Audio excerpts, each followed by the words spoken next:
Hey guys, it's me, the dude who talks, and yes, I've got no beard, and welcome to today's video. So for today, I'm going to be talking about the new album from Luna's Call, which is called Void, and it came out today and is self-released. So who are Luna's Call, you might ask? Well, essentially, they are a progressive death metal band from Lincoln in the United Kingdom, and they consist of Neil Purdy on guitar and vocals, Jamie Batt on drums, Liam Underdown on guitar, and Brad Laver with bass and vocals. So a little bit about Void. It is their second album following on from their debut Divinity, which came out in 2015, and Void was actually produced by the band themselves. So the question being, what did I think of Void? Did I like it? Or did I hate it that much that I made a call? Get it? Luna's Call. For this album to be sent into the literal void to be never heard of again. Well, as good a time as any to find out. So when I first look at the track listing on the album, I noticed the opening track Merced's Footsteps was just about 2 minutes long, and I was thinking this was just going to be like a instrumental intro where it would just be like a little bit of a soft instrument leading off into the next song. But you know, I was actually wrong, and this opens up with right off the bat with a growl and a really beasty heavy riff, and it instantly got my attention, and that's what I liked about it. It was something that didn't fuck around. So yeah. So the next song is called Signs, and this follows on with some like really nice technical prowess, especially with the drum and guitar rhythms. Also, I want to make note of the harsh vocals, which go for this like deep growl, and from that I'm getting like Between the Buried and Me vibes, and especially this is apparent with the keyboards coming into play throughout the song. So what else am I noticing? I've noticed how strong the guitar playing is, especially when it can go from a progressive style and then lean much more into a technical death metal style as well. So with its 8-minute run, sometimes songs like that can feel like the pace can drag a little bit, but luckily this isn't the case for Signs, as especially when the pace does actually slow down, it doesn't feel like it's really boring, because I think the band nails as like softer, more proggier elements with when the keyboards come more into focus, as it add like this like sci-fi vibe to the song, and I think they nail this aspect really well. So I did mention that there was like a bit of a Between the Buried and Me influence, especially like Colours era. I definitely noticed an Opeth influence as well, especially with the clean vocals, as the vocalist Neil has, I think, a similar style to the delivery like Opeth vocalist Mikael Ackerfeldt. So yeah, from this song I'm definitely telling that the songwriting musicianship definitely gives this band like a high level of ambition, especially with this record. Anyway, here's a little bit of sample from Signs.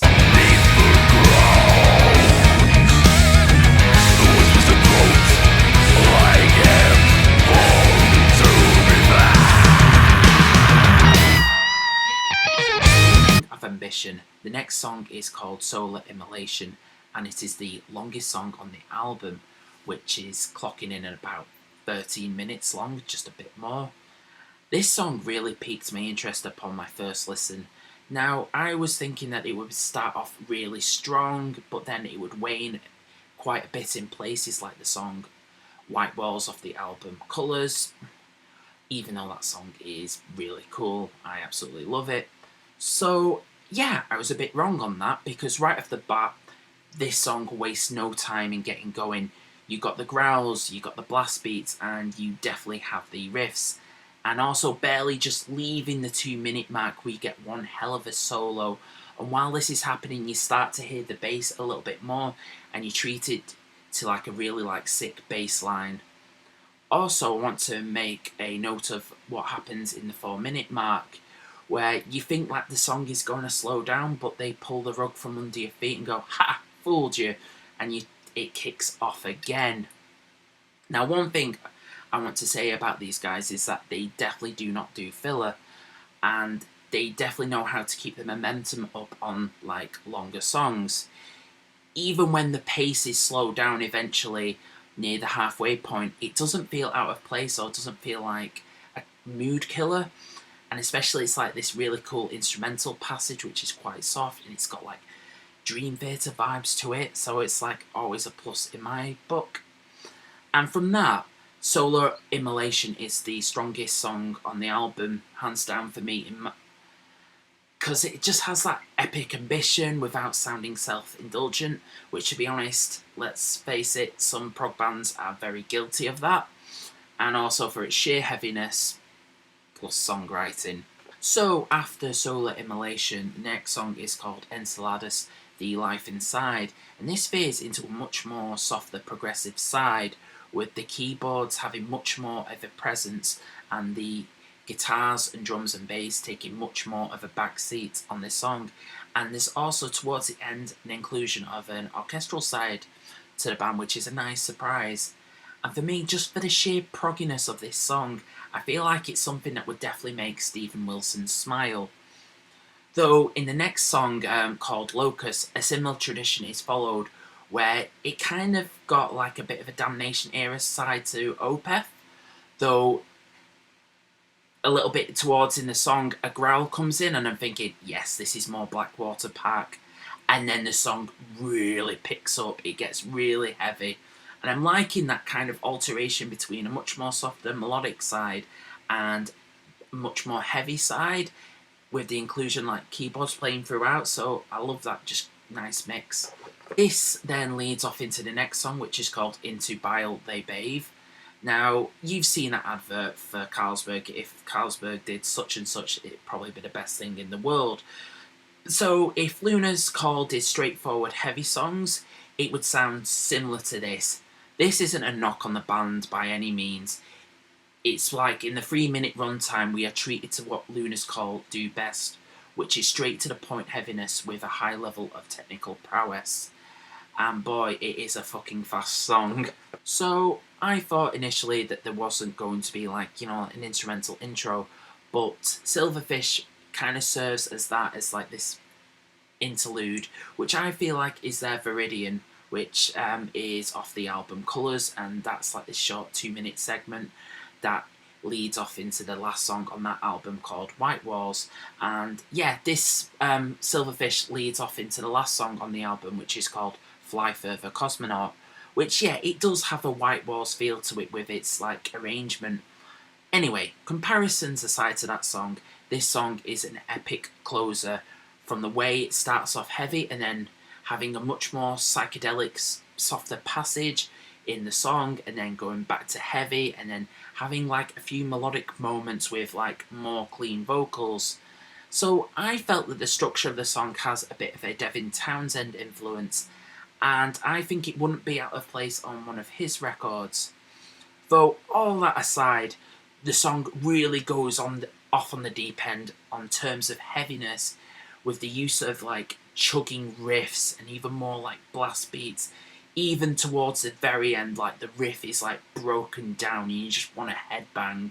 And I just think it's one hell of a way to finish off the song and also the record.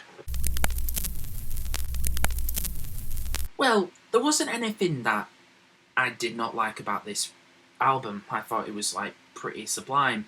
However, there might be some people who have the notion that, they don't have the patience for it because there's quite a few long songs and it does take a few listens to properly absorb. But I say to that, no, just give it a chance. And also, this isn't really much of a criticism. I think it's just me being a little bit silly, but I could have done with a ballad on the album, something like The Silent Man on Dream Theater's Awake, but I don't know, maybe they're saving that for the next album. Who knows? For me, this album has a huge ambitious scope that is well met. It's epic sounding without being pretentious in any way, shape or form. The songwriting is top notch, the production is excellent, and the riffs are just something else. If you're one of those people, like me, who misses the heavy side of Opeth, though absolutely love Between the Buried and Me, I reckon you'll love these guys. And yeah, they do wear their influences on their sleeves, but they definitely have the prowess and musicianship to back this up. I do worry, however, that people will sleep on this album, so yeah, don't do that. Go check this album out. So there you have it. That was me talking about Void by Luna's Call, which is out now. Have you given this album a listen? Please let me know what you thought about the album down below in the comments section. Like always, if you've enjoyed this 10-minute ramble, please like, share and subscribe. It really helps out. Also, I just want to plug my Facebook page as well, because I'm posting stuff on there. So if you want to give that a like, cool. So yeah, that's all from me. I've been the dude who talks. You guys are fucking awesome. Thank you so much for listening, and cheers.